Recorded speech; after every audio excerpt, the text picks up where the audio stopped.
In this episode, I will be taking a Hot Wheels Chevy C10, some 3D printed parts, and turning it into this.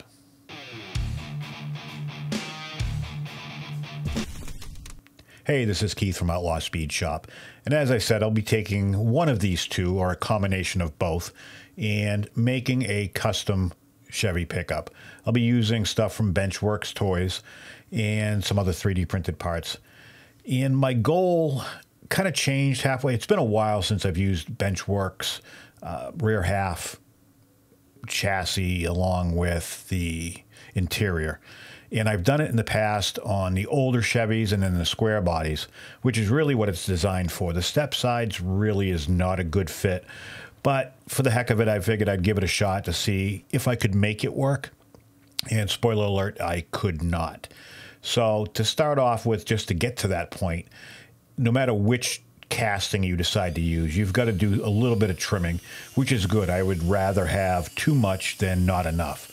So I'm trimming about 1/8 off of each side, almost all the way up to the roll cage. And it's pretty easy. It's really good stuff to cut, and it goes off nice and smooth, easy to sand. And once I've got that lined up, the next issue for me would be the rear. The narrower bed of a step side is forcing me to cut a little bit more off the back side, which is fine. I have to do that on the other ones too if I'm actually keeping the bed. Then to sit it up close to the point where it's going to rest near the windshield, you just have to trim the dash on a little bit of an angle. I'd say maybe 35 degrees. You can kind of see my pen mark there, and that'll allow me to slide it up there nice and neat. And this is one of those trial and errors. Just take a little bit off, fit it, take a little bit off, fit it, and you can pretty much tell from there where it's going to be.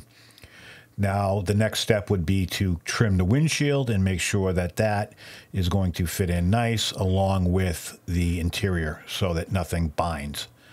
So the problem I ran into is the wheelbase. You can see from this view right here that the wheel on the rear does not line up with the wheel base of the actual truck. But before I get to that point, no matter what, if I'm going to keep this, which I'm not, I have to trim away quite a bit on the inside to get this to sit as low down as I'd like it to. So again, I'm kind of showing you how I do things methodically, and I have a step process. And you'll notice now I have the front engine compartment that's also through Benchworks Toys, and I caved and I cut off the bed. No matter what I did, I couldn't get the wheelbase to line up, and I thought about extending it out, and it just didn't look good. So these look really cool without the beds on them, anyways. So I decided to go ahead and move forward without the bed.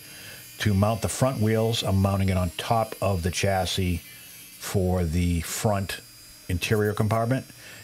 Or engine compartment, excuse me.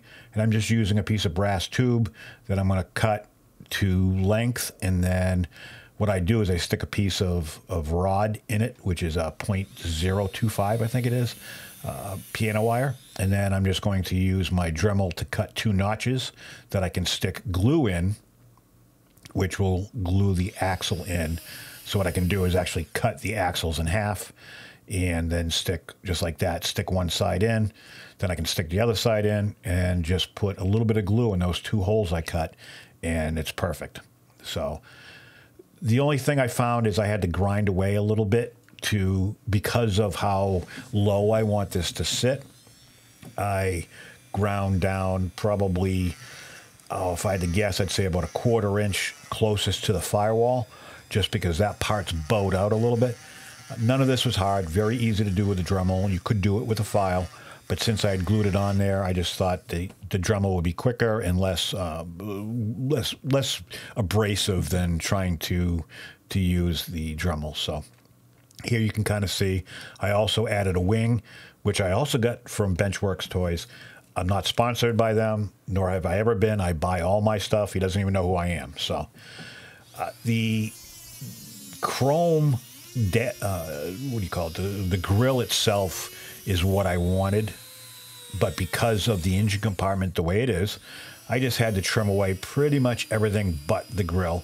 I highly recommend not doing what I'm doing by holding it the way I'm holding it. You can use, if you don't want to use a Dremel, by all means, please use a jeweler's saw or something along that lines.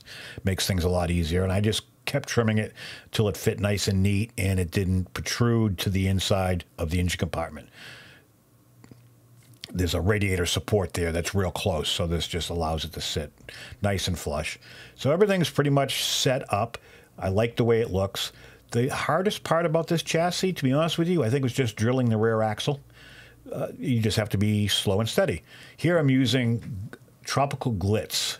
It's been a while since I've changed paints, and if you watched my last video, you know I decided to pick up some Galactic Silver as a base from Tropical Glitz and 4 or 5 of their other paints to try. This is the Cosmic Orange. The recommended base is the Galactic Silver, so I did that. And I got to say, I really, really enjoy their paints. I said it in the last video, and I'll say it again in this video. Colors go on great. There's plenty of coverage. There's no confusion. They're ready to spray.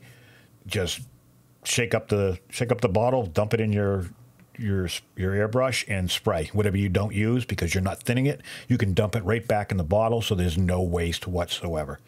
Here I'm just using some panel liner to add just a little bit of color and depth to the grill areas on the front.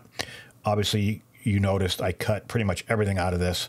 The hood is gone, the bed is gone, the back is gone, everything's pretty much gone except the fenders, doors, and the roof, which works out fine for me because I really enjoy cutting crap up. The base itself, I primed in black, and then I did the back half in the Galactic Silver just to make other things easier to paint. And then I masked off the wing so I can paint that the same Cosmic Orange that I painted the body so it matched. Still up in the air on whether I like the wing or not. Let me know in the comments. I think it adds a little bit to the back. I've done a few of these in the past, and it just kind of, without the bed, it just seems empty without something else added to it, so I put the wing on. Not a big wing person, but I think it kind of adds to this a little bit. The more I look at it, the more it's growing on me. Kind of like a wart. But anyways, the engine itself was also from Benchworks. It's an older one. I had primed black at some point in its life. I was going to use it. Pretty simple to put in. You just got to notch a little bit where the axle piece that I put in is, so it sits right. Other than that, that's an easy fit. Painted it black, silver, added a little bit to the valve covers. Nothing crazy. I didn't do wiring on it or anything like that. I don't have a steady hand to be able to drill spark plug wires and all that stuff. I'll get there eventually, but right now I'm not at that point, nor do I care enough to do it at this point either, just because there wasn't a lot of room in there. So other than that, this was a pretty straightforward project. A lot of fun. I'm using the new War Paint Fanatics paint from Army Painter, and it's really, really good stuff. Stuff goes on. No second coats needed, so I really like that as well. But this, if you recall, is what we started with. Pretty basic. I kind of like the color. I ended up going back to the same color minus the tribal flames. This is what I ended up with. All in all, I'm pretty happy with the way it came out. I know I've done a few of these in the past almost the same way, but I've never done this year's Chevy. So it was kind of a little bit of a challenge compared to the square bodies and the old 62s, 66s. But I do like it, and I do like the wings. So I'm pretty proud of myself on this one. It came out really good. There's a few things I absolutely would change on it if I did it again, but I think I've got this out of my system and on to bigger and better challenges. So thanks for watching, and I will catch you on the next one.